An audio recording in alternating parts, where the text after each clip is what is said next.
అమరావతిని ప్రకటించడంలో చంద్రబాబు నాయుడు నాడు తప్పు చేయలే.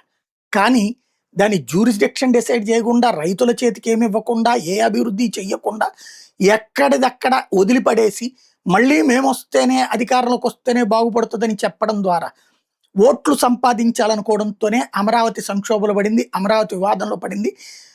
ఆ పైన ఎంత చేసినా అక్కడ అసాధ్యం, జనానికి పెద్దగా ఇంపాక్ట్ ఉండదు. ముందు జనానికి సంక్షేమం ఇవ్వకపోతే ఎట్లా అన్న ఉద్దేశంతో జగన్మోహన్ రెడ్డి సంక్షేమం మీద కాన్సన్ట్రేట్ చేసుకుంటూ, ఆ పైన అక్కడే జనానికి పెట్టడం ఎందుకంటూ 3 రాజధానులు అన్నటువంటి పాయింట్ తీసుకొస్తే 3 ప్రాంతాల్లో గెలవగలను అనుకున్నాడు, దెబ్బతిన్నాడు. దాన్ని ప్రజలు తిరస్కరించారు. ఉత్తరాంధ్రలో తుడిచేశారు, రాయలసీమలో తుడిచేశారు, కోస్తాంధ్రలో ఎగిరితన్నారు.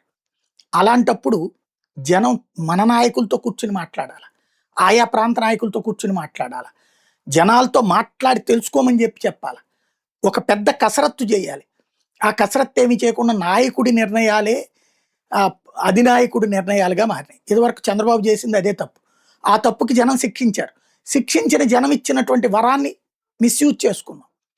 3 రాజధానులు అన్నటువంటి సందర్భంలో మెయిన్ క్యాపిటల్ వైజాగ్ అన్నప్పుడు అక్కడికి వెళ్ళి కూర్చుని ఉంటే ఎవడు ఆపగలిగేవాడు కాదు. ఇవాళ రోజున ఏం చేయగలిగేవాళ్ళు కాదు. కానీ ఆ రోజున అలా చెయ్యలేదు. రాజకీయమే చూసుకున్నాం. చంద్రబాబు నాయుడు అమరావతి పేరుతో ఎదగాలని చూసుకుంటే, జగన్మోహన్ రెడ్డి 3 రాజధానుల పేరుతో 3 ప్రాంతాలు ఎదగాలని చూసుకున్నారు. ఈ రాజకీయమే శాపమైంది. ఆ శాపం కష్టమైంది. ఇప్పుడు తెలుగుదేశం, జనసేన, బీజేపీ ఇలాగే కలిసి ఉండాల్సిన పరిస్థితిని జగన్మోహన్ రెడ్డి తీసుకొచ్చాడు. జగన్కున్న ప్రజాదరణ ఆషామాషి కాదు. సింగిల్గా పోటీ చేస్తే గెలవలేమన్నటువంటి నమ్మకం ఖచ్చితంగా ఈ 3 పక్షాలకు ఉంది. కాబట్టి సింగిల్గా పోటీ చేయరు, కలిసినే సాగుతారు. పవన్ కళ్యాణ్కే ధైర్యం చాలట్లేదు సింగిల్గా పోటీ చేయడం. ఇంకా బీజేపీకి ఏం ధైర్యం సరిపోతుంది?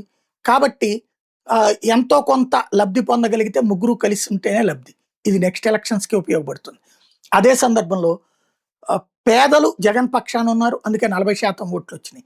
మధ్యతరగతి ధనికులు చంద్రబాబు కూటమి పక్షాన ఉన్నారు, అందుకే వాళ్ళకి 60% ఓట్లు వచ్చినాయి, 54% ఓట్లు వచ్చినాయి. ఇప్పుడు ఆ తటస్థులైనటువంటి, అంటే ఇదివరకు తెలుగుదేశానికి 40% ఓట్లు వచ్చినాయి, 39.5. ఇప్పుడు వీళ్ళకి అదే వచ్చినాయి.